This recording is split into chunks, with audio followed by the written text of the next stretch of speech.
Hello dear students, welcome back to the Brainstorm the Daily Challenge of Chemistry and जैसा कि आप जानते हैं इस चैलेंज में आपको हर दिन एक नया क्वेश्चन मिलता है जिसे आप सॉल्व करते हैं एज अ चैलेंज एंड जो लास्ट क्वेश्चन आपको मिला होगा आई होप आपने वो सॉल्व किया है एंड आई होप आपको सही आंसर्स मिले हैं। तो चेक करते हैं। तो आपको जो क्वेश्चन मिला था वो ये था। सो क्वेश्चन हमारे पास से an amount of 1 mole of a non-volatile solid is dissolved in 200 moles of water। ठीक है, फर्स्ट लाइन यहाँ पे क्या बोला है कि हमारे पास एक नॉन वॉलेटाइल सॉलिड है 1 मोल जिसे हमने डिसॉल्व किया 200 मोल्स ऑफ वाटर में, राइट। इसके बाद सॉल्यूशन को हमने कूल किया है to a temperature of T kelvin which is lower than the freezing point of the solution, right. So अब हम क्या कर रहे हैं, इस सॉल्यूशन को हम कूल डाउन कर रहे हैं उस टेम्परेचर पे जो कि इस सॉल्यूशन के फ्रीजिंग पॉइंट से भी लो टेम्परेचर है, राइट। तो क्या होगा, आइस का फॉर्मेशन होगा। ठीक है, ये हमारा एक्वस सॉल्यूशन है। जब हम इसे फ्रीजिंग पॉइंट से बिलो टेम्परेचर पे कूल करेंगे तो आइस का फॉर्मेशन होगा। सो डेफिनेटली हो रहा है। After removal of ice the remaining solution is heated to 373 Kelvin where the vapor pressure of the solution is observed to be 740 mm of Hg, right। अब क्या बोला है, जो आइस बनी उसे हमने रिमूव कर दिया और जो रिमेनिंग सॉल्यूशन था उसको जब हमने हीट किया 373 kelvin which is the boiling point of water, right. तो वेपर प्रेशर हमें कितना मिला, सॉल्यूशन का वेपर प्रेशर है ये, कितना मिला है 740 mm Hg। Identify the correct informations. KF of water भी हमें यहाँ पे दिया हुआ है 2.0 केल्विन किलोग्राम पर मोल, राइट। सो ऑप्शंस क्या दिए, 163 moles of ice is formed at T kelvin. B option T kelvin की हमें वैल्यू दी है 273 minus 2000 divided by 37 into 18, right. Check करेंगे। Freezing point of the original solution is -10 by 18 degree celsius and the relative lowering of vapour pressure of the final solution is 1/38। So 1/1 हमें इसे solve करना पड़ेगा, तभी हमें पता लगेगा कि कौन सा ऑप्शन सही है, राइट। सो स्टार्ट करते हैं। हम इस क्वेश्चन को हम स्टार्ट कैसे करेंगे। सबसे पहले हमें क्या बोला है कि हमारे पास 1 मोल नॉन वॉलेटाइल सॉलिड है जिसे हमने 200 मोल्स ऑफ वाटर में डिसॉल्व किया है, राइट। अब इसके बाद हमने जो कूलिंग की है और फिर आइस को रिमूव करके जो प्रोसेस किए फर्दर उसको हम बाद में सॉल्व करेंगे। सबसे पहले हम फर्स्ट पार्ट से डील कर लेते हैं, ठीक है। सो यहाँ पे हम क्या कर सकते हैं, एक चीज हमें बोला है कि जो आइस रिमूव करने के बाद जो वेपर प्रेशर यहाँ पे दिया हुआ है वो कितना है 740 mm Hg। तो इस इंफॉर्मेशन को भी हम यूज करते हैं। अब कैसे करेंगे, सबसे पहले यहाँ पे हम लिख लेते हैं हमारा मोल्स ऑफ सॉल्यूट, जो भी इंफॉर्मेशन हमें दी हुई है इसे हम N1 कंसिडर कर लेते हैं। ये कितना है हमारा 1 मोल, ठीक है। और इसके बाद हमें दिया है total moles of water,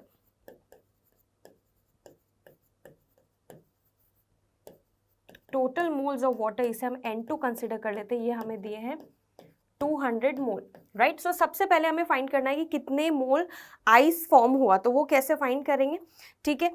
total moles हमारे पास से वाटर के और सॉल्यूट का 1 मोल हमारे पास है और आइस को रिमूव करने के बाद जो हमारे पास रिमेनिंग सॉल्यूशन था उसका वेपर प्रेशर हमें दिया हुआ है। तो हम अगर इस इंफॉर्मेशन पे चले आफ्टर रिमूविंग आइस तो हम क्या कर सकते हैं, देखो relative lowering of vapour pressure का हमारे पास फॉर्मूला होता है, relative lowering of vapour pressure का हमारे पास फॉर्मूला होता है P0 minus PS divided by P0 equal to x1 that is mole fraction of the solute.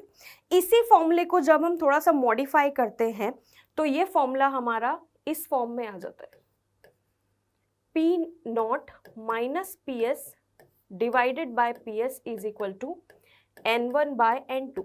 Relative lowering of vapour pressure find करने के लिए हम यही फॉर्मूला यूज करते हैं, बट इसी को अगर हम फर्दर मॉडिफाई करें तो आप कर सकते हैं, इससे आपको ये फॉर्मेट मिल जाएगा, ठीक है।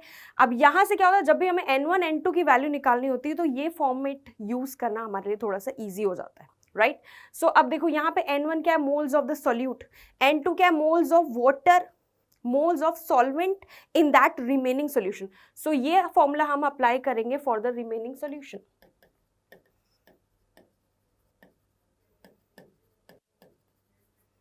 For remaining solution we are applying this formula. So P naught की वैल्यू क्या होगी? अब क्योंकि हमारा एक्वस सोल्यूशन है, सो पी नॉट क्या है? Vapour pressure of pure solvent. So pure water का वेपर प्रेशर क्या होगा? बॉइलिंग पॉइंट पे 373 केल्विन पे हमने हीट किया था रिमेनिंग सोल्यूशन को, तो क्या हो जाएगा?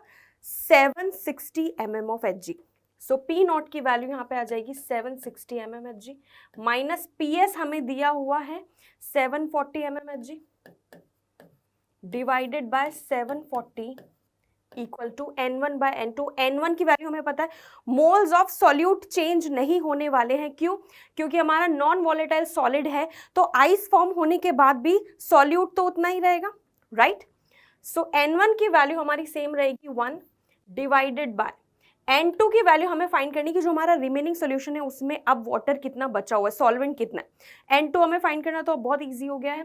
यहाँ पे कितना आ जाएगा? ये 20 divided by 740 equal to 1 by N2.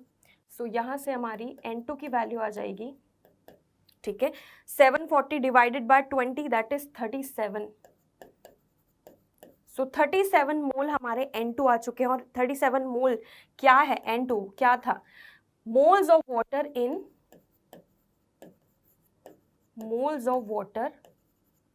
In remaining solution,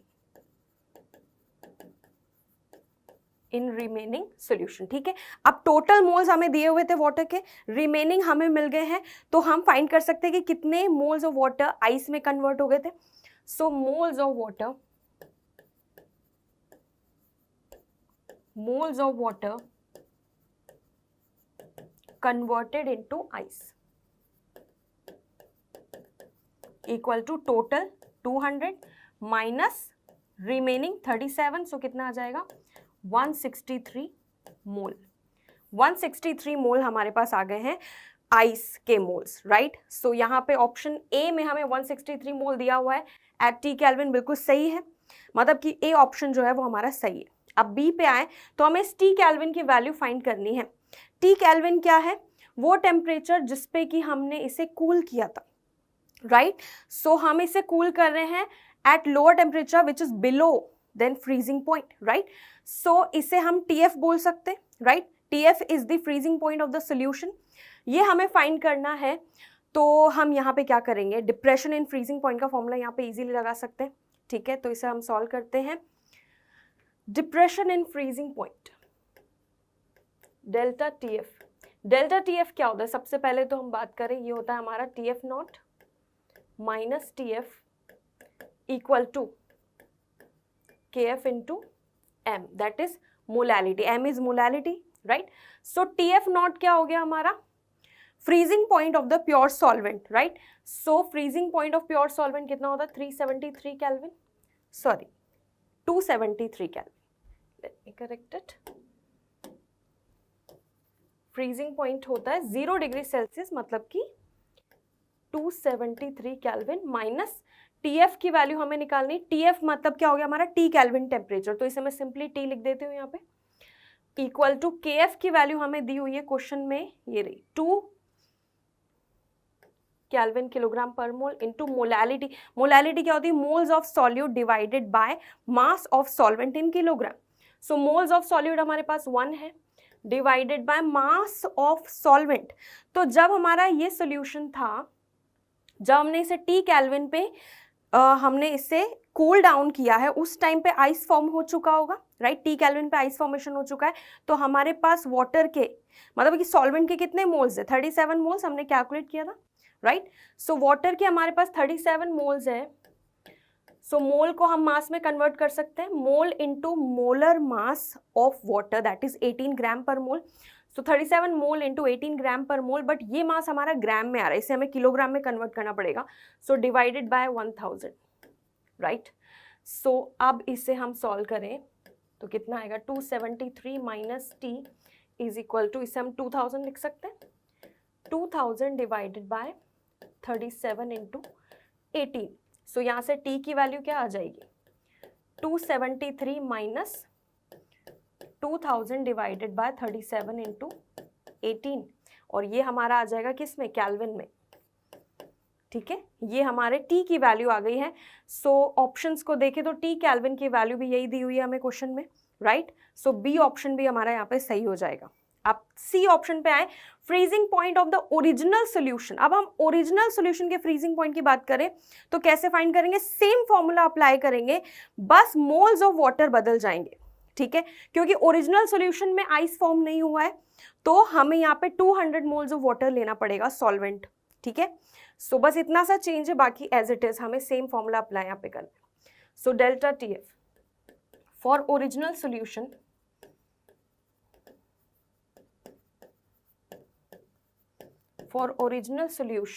right, moles of water NH2O जो हमें यहाँ पे लेना है दैट इज 200 मोल, बस इतना सा यहाँ पर चेंज है, राइट। सो डेल्टा TF मतलब कि हमारा TF naught minus TF is equal to KF into M, same formula. TF naught की वैल्यू, यहाँ पे एक और चीज जो हमें ऑप्शन दिया है वो डिग्री सेल्सियस में दिया, तो हम TF नॉट की वैल्यू भी डिग्री सेल्सियस में लेंगे, that is 0 degree Celsius. So 0 degree Celsius minus TF की वैल्यू हमें फाइंड करनी है, KF की वैल्यू 2 दी हुई थी। मोलैलिटी के लिए अगेन सेम चीज, moles of solute 1 divided by mass of solvent. So जैसे कि मैंने बोला 200 मोल्स ऑफ वाटर लेना है इंटू 18, इसे किलोग्राम में कन्वर्ट करने के लिए 1000 से डिवाइड कर देंगे, राइट। सो क्या आ जाएगा यहाँ पे 0 degree Celsius minus TF is equal to 2000 divided by 200 into 18। So ये क्या आ जाएगा हमारा 10 आ जाएगा यहाँ पे, राइट। सो यहाँ से TF की वैल्यू क्या आ जाएगी, यहाँ से हमारी TF की वैल्यू आ जाएगी -10 बाय 18 डिग्री सेल्सियस। तो हमारा यहाँ पे आंसर जो आ रहा है वो डिग्री सेल्सियस में आ रहा है, -10 bye 18, right. So option C क्या है, freezing point of the original solution, ये बिल्कुल सही है, -10 bye 18 degree Celsius, okay. C भी सही हो गया। अब लास्ट डी हमें चेक करना है, relative lowering of vapour pressure of the final solution.